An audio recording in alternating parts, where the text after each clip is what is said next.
Du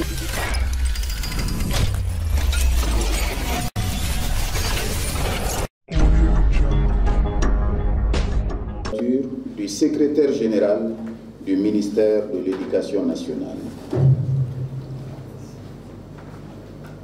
Après la pause café, il y aura la communication 1, stratégie pérenne d'accès et de maintien des filles à l'école à travers les différentes initiatives, COICA, 03, PAIS, SUED, etc., par la conseillère technique genre et partenaires. Il y aura des questions-réponses. La communication 2, l'enseignement à distance, solution pour garantir la continuité pédagogique et pour améliorer la qualité de l'éducation en période de crise sécuritaire et sanitaire, par le conseiller technique chargé de la qualité. Il y aura également des questions et réponses. Communication 3, le système éducatif malien à l'épreuve de l'insécurité et du terrorisme, par le DNF. Communication accès sur la question de l'accès et de la gestion des enseignants volontaires. Question-réponse également. Le DNF, c'est le directeur national de l'enseignement fondamental. Communication 4. Quelle prise en charge scolaire pour les enfants en situation de handicap? Il y aura des questions et réponses. Aux environs de 13h, 13h15, il y aura la cérémonie de clôture. Ensuite, il y aura une pause déjeuner et fin de la cérémonie aux environs de 14h. Avant de passer la parole au directeur général du CNRF, je voudrais remercier les partenaires du ministère de l'Éducation nationale qui ont bien voulu accompagner cette journée. Il s'agit de l'UNESCO et du projet SUED qui ont tout de suite répondu oui. Tout ce qui concerne l'éducation nous concerne aussi et nous sommes engagés à vous accompagner pour l'organisation de cette... Je le mets de ses côtés. Bonjour à tous. Mesdames et messieurs, comme le maître de cérémonie l'a si bien dit, c'est une journée qui a été adoptée lors de l'Assemblée générale des Nations unies afin de sensibiliser tous les acteurs au rôle que joue l'éducation dans le développement de la paix et la sécurité dans le monde entier. Et comme vous le savez, depuis plusieurs années, notre pays traverse une crise sécuritaire, une crise sanitaire qui impacte négativement tous les secteurs de la vie. C'est vraiment dommage. Seule l'éducation est un moyen pour remédier à ces situations de crise. Donc, mesdames et messieurs, je souhaite à tous et à toutes la bienvenue au Centre national de ressources de l'éducation non formelle. Et je tiens à remercier plus particulièrement l'UNESCO, le projet SUED et également le projet AED. Je vous remercie de votre aimable attention. Merci.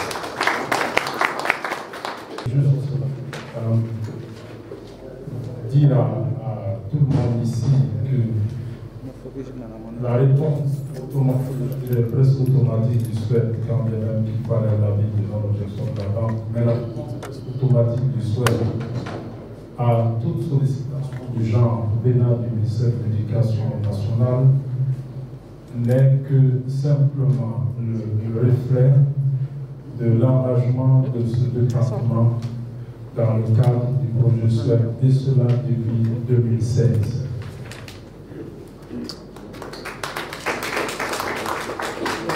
Il est vraiment hasardeux, je voudrais juste dire que le secrétaire secrétaire général pour dire que j'ai connu très fort longtemps les brousses du Koutiala. Donc c'est pas aujourd'hui qu'on se connaît, que j'ai vu dans les écoles, dans les plus petites écoles, discuter avec les partenaires pour engranger des résultats palpables. Ce jour-là, j'étais aussi à une autre fonction de consultant pour évaluer un programme qui s'appelait le programme de la gestion de l'école en mode décentralisé. Il y a quelques années.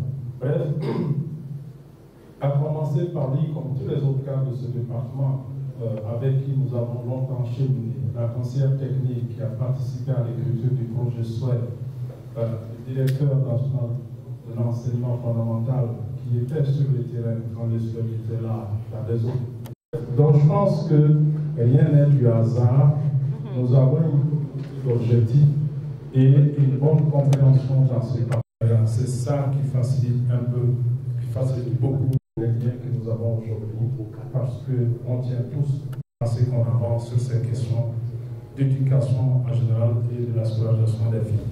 Donc je voudrais juste faire ce témoignage de leur totale disponibilité depuis 2016 à l'ensemble de nos sollicitations et de leur accompagnement de qualité. Je voudrais vraiment les remercier.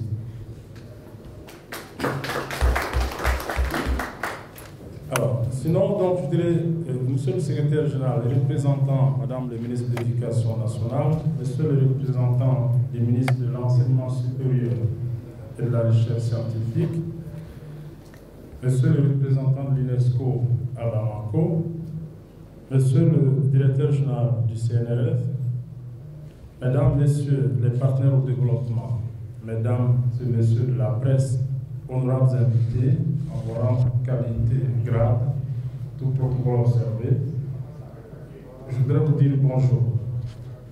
Et avant tout propos, je voudrais féliciter le département de l'Éducation nationale pour cette initiative de commémorer la première édition de la Journée internationale de l'éducation au Mali, dans un contexte marqué par une triple crise sécuritaire, sanitaire et politique sans précédent que traverse le Mali aujourd'hui. Qu'il me soit permis de saluer l'UNESCO en tant que chef de file des BTS du secteur éducatif au Mali et l'ensemble des partenaires de l'école pour leur appui multiforme au Mali en général et particulièrement au secteur de l'éducation. Mesdames et messieurs, le thème de cette première édition, le système éducatif malien face à l'insécurité et à la maladie à Covid-19, est très révélateur.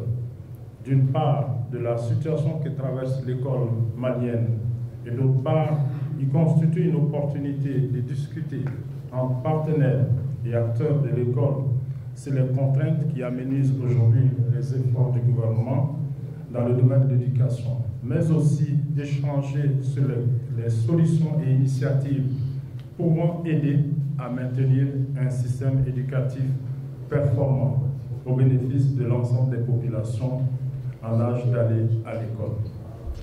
En effet, le Mali, depuis 2012, traverse une triple crise sécuritaire, sanitaire et politique qui affecte l'ensemble des secteurs du développement, mais avec un accent particulier sur le système éducatif.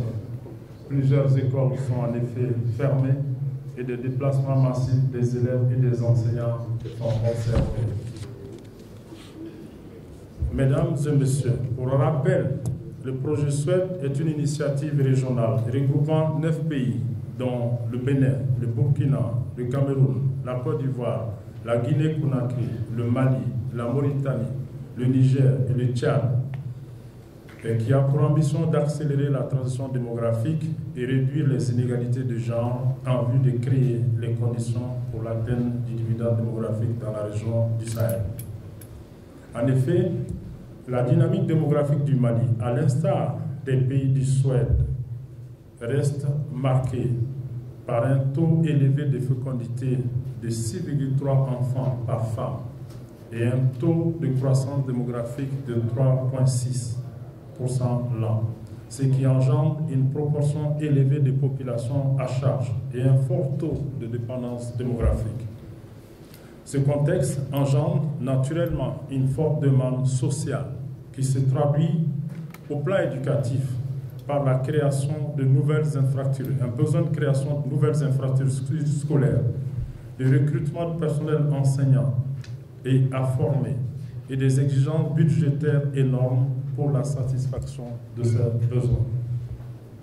Mesdames et messieurs, à cet effet, le projet Suède, à travers le sous-projet d'appui à la scolarisation et au maintien des filles à l'école, a initié une combinaison d'interventions pour non seulement favoriser la scolarisation et le maintien des filles à l'école, mais aussi améliorer les résultats scolaires de ces filles, en particulier dans les filières scientifiques, à travers l'organisation des cours de soutien à toutes les filles des classes de 7e, 8e et 9e année en mathématiques, en physique-chimie, mais aussi en français.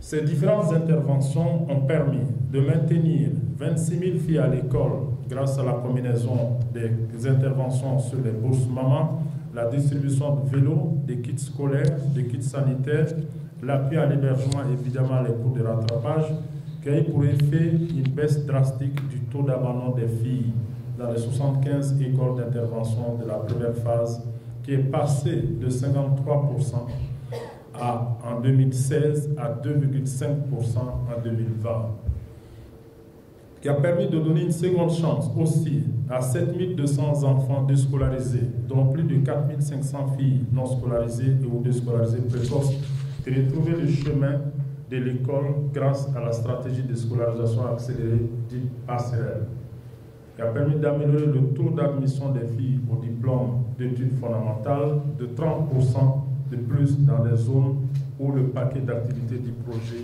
a été mis en œuvre. Mesdames et messieurs, je voudrais profiter de cette occasion qui m'a offerte pour lancer un cri de cœur aux partenaires du Mali pour accompagner le gouvernement à mettre en œuvre toutes les politiques éducatives favorables pour faire face aux besoins pressants et renforcer ainsi le capital humain via l'accès à l'éducation, la santé, qui sont indispensables à l'acquisition des compétences nécessaires pour entreprendre, innover, bref, pour s'insérer harmonieusement dans le marché de l'emploi.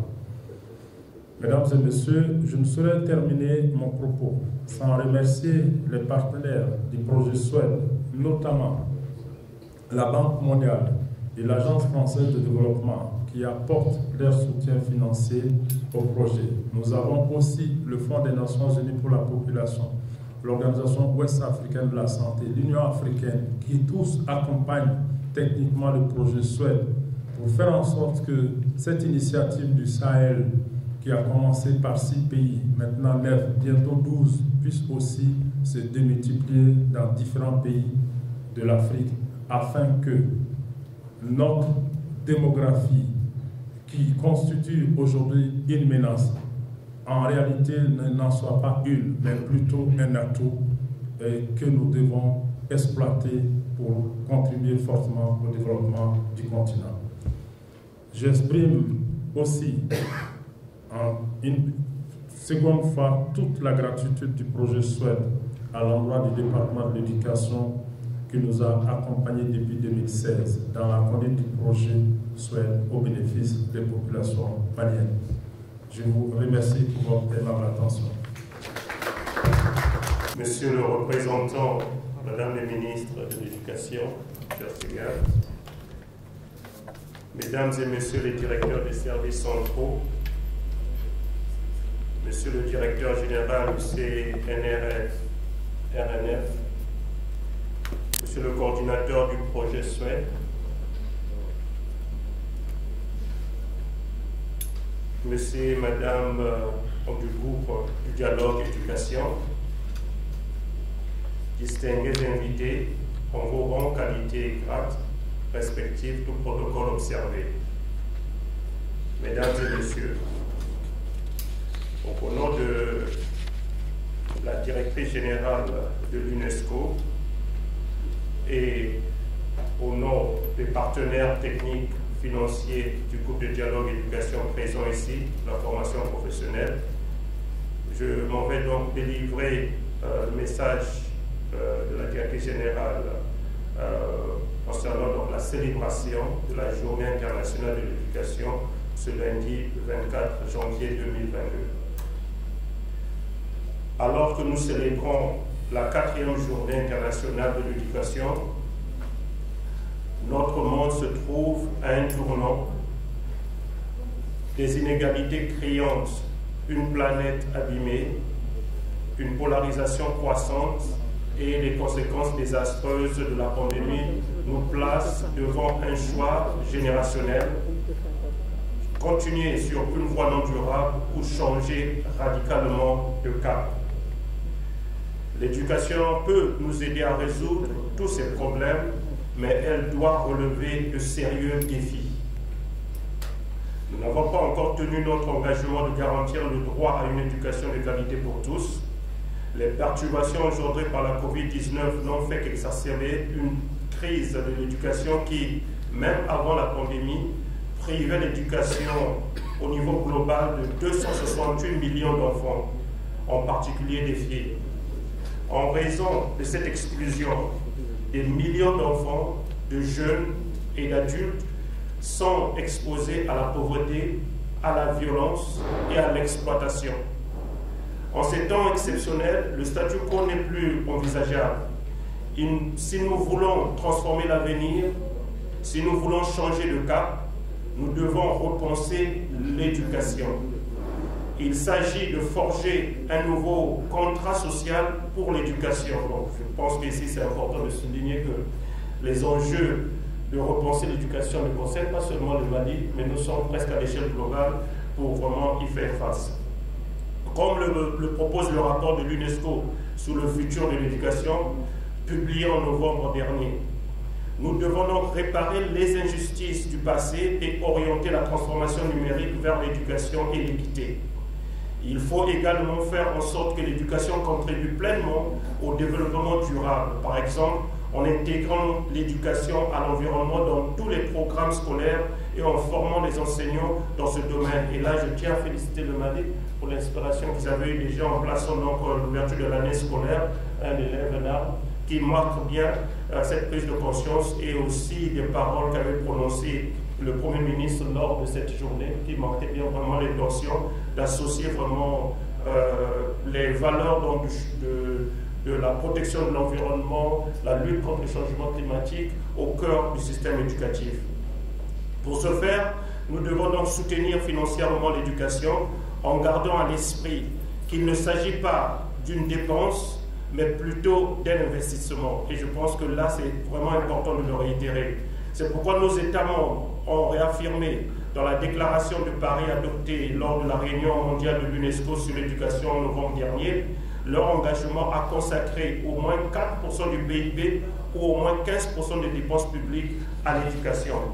Nous devons donc également renforcer l'aide internationale et la coopération mondiale, car cette pandémie nous rappelle brutalement à quel point nos sociétés sont fragiles et interconnectées.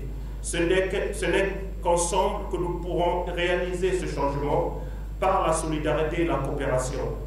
Cela suppose de mettre en place un vaste mouvement englobant les gouvernements, la société civile, les éducateurs, les étudiants et les jeunes afin de mobiliser notre intelligence collective et de réimaginer notre avenir ensemble. Fin de citation.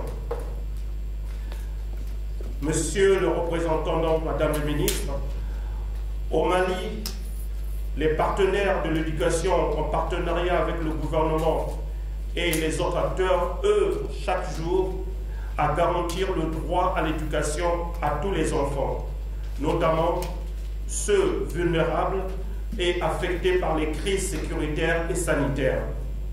L'appui des partenaires ici présents et d'autres à la prise en charge des élèves déplacés pour les examens du DEF, à la sensibilisation permanente pour le maintien des filles à l'école, à la contribution au plan de riposte du ministère contre la pandémie de Covid-19 et au renforcement des capacités des enseignants en production des ressources numériques pour garantir une continuité éducative en son et des illustrations. Au nom du groupe de dialogue éducation et formation professionnelle, l'UNESCO s'engage à accompagner le gouvernement à la réalisation des objectifs du PRODEC 2, du CRED et de l'agenda 2030 dans un Mali prospère et épris de paix. Tel est notre message à l'occasion de cette journée internationale d'éducation, parce que l'éducation est un bien commun, un droit fondamental et le fondement d'un avenir durable. Comme nous l'avons su aussi apprécier à travers les assises, l'éducation a été vraiment placée à un niveau de grande importance pour la reconstruction de la nation. Et sur ces mots, donc je vous souhaite une bonne journée de réflexion et aussi d'accompagnement pour rendre vraiment cette espérance et ce souhait une réalité. Je vous remercie. Bonjour. Monsieur le coordinateur du projet SWED, bonjour. Mesdames et messieurs les représentants des services centraux et déconcentrés du ministère de l'Éducation nationale, chers élèves de l'université ABS-SA, soyez les bienvenus. Chers communicateurs qui nous accompagnent dans la visibilité de ce que nous faisons, bonjour, soyez les bienvenus. Et chers invités, en vos rangs, grades et qualités, tout protocole observé, bonjour. C'est un réel plaisir pour moi de prendre la parole au nom de Madame le ministre de l'Éducation nationale à l'occasion de cette cérémonie commémorative de la Journée internationale de l'éducation. Journée dont la commémoration a été adoptée le 3 décembre par l'Assemblée générale des Nations unies afin de sensibiliser au rôle que joue l'éducation dans la paix et le développement. Mon pays, notre pays, le Mali, a toujours mis au centre de ses préoccupations le développement de l'éducation et la prise en compte de l'ensemble des préoccupations des couches sociales du Mali en matière d'éducation. Et nous avons élaboré le programme national de développement de l'éducation deuxième génération qui prend en compte l'ensemble de ces préoccupations et qui vise à ne laisser personne sur la route, malgré les différents défis auxquels nous sommes confrontés, malgré la rareté des ressources. Et c'est l'occasion pour moi, au nom de Madame le ministre, de remercier l'ensemble de nos partenaires techniques et financiers, l'ensemble des intervenants dans le secteur de l'éducation, parce que sans eux, les enjeux ne pourront pas être comblés, les attentes ne pourront pas être comblées. Donc, au nom de Madame le ministre, soyez remerciés.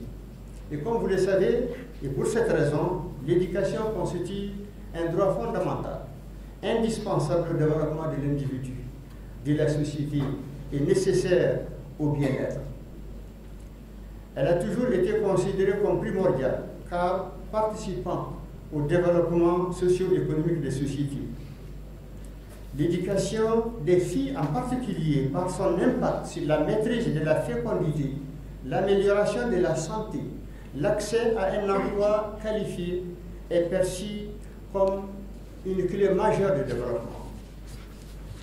Le gouvernement du Mali, à travers les ministres en charge de l'éducation et de la formation professionnelle, ainsi que ses partenaires, continue d'entreprendre des initiatives pour accroître l'accès et le maintien de tous les enfants à l'école. En 2016, par exemple, le Mali comptait à peu près 1 867 000 enfants hors école. De 2017 à 2019, les initiatives du projet Autonomisation des femmes et dividendes démographiques au Sahel, SWED, et d'autres partenaires, comme la coopération suisse, l'Union européenne, Plan Mali, Éducation et Child, ont permis d'absorber 17% de cet effectif en ramenant les enfants à l'école. Mais les défis restent encore majeurs. Nous avons encore plus de 2 millions d'enfants encore aujourd'hui hors école et nos ambitions, c'est effectivement d'amener tous ces enfants dans le système formel d'éducation. Et donc, chers participants, chers mesdames et messieurs, je profite de cette tribune pour remercier tous les partenaires encore une fois de l'éducation pour leur appui et leur accompagnement indéfectible. Ensemble, nous ferons de la journée de l'éducation une occasion de booster le développement, de faire reculer l'alphabétisme et l'intégrisme et d'instaurer la paix. Sur ces notes, je déclare lancer la journée internationale de l'éducation au Mali. Je vous remercie. Madame Chamsokne Mariama, promotrice directrice générale de l'Université African Business School à Bamako, à Sénégal. Pour nous, c'est très très important parce que tout ce qui touche à l'éducation, ça nous interpelle. Alors, comme on dit, l'éducation est le centre de stratégie. Donc, quand on parle de développement, surtout développement durable, aujourd'hui, on doit passer par l'éducation forcément. Donc, voilà. Et c'est la raison de notre présence ici. Je pense que par rapport à nos étudiants, c'est très important de comprendre la chose et de venir juste y participer et puis de vivre moi-même d'ailleurs, de participer, de donner leur avis. Et puis par rapport à l'impact, surtout par rapport à la COVID-19, je pense que c'est très important pour nous. Alors, vous avez mobilisé une grosse équipe. Quelle sera votre contribution à ce débat? Alors, on va voir ça tout à l'heure. Je pense qu'ils sont prêts parce que les thèmes nous intéressent tous. Tout ce qui concerne l'impact de la COVID par rapport à l'éducation, je pense que c'était très très important et de partager nos opinions avec tout le monde présent. Alors, un message à l'endroit de cet actionnaire? Alors, un grand merci parce que c'est très important cette journée. Je pense qu'il fallait même l'agrandir et puis que les responsables d'université, tous ceux qui sont secondaires, qui puissent y participer parce que c'est une communication aussi très très importante et chacun doit y prendre part. Merci beaucoup. Merci à vous.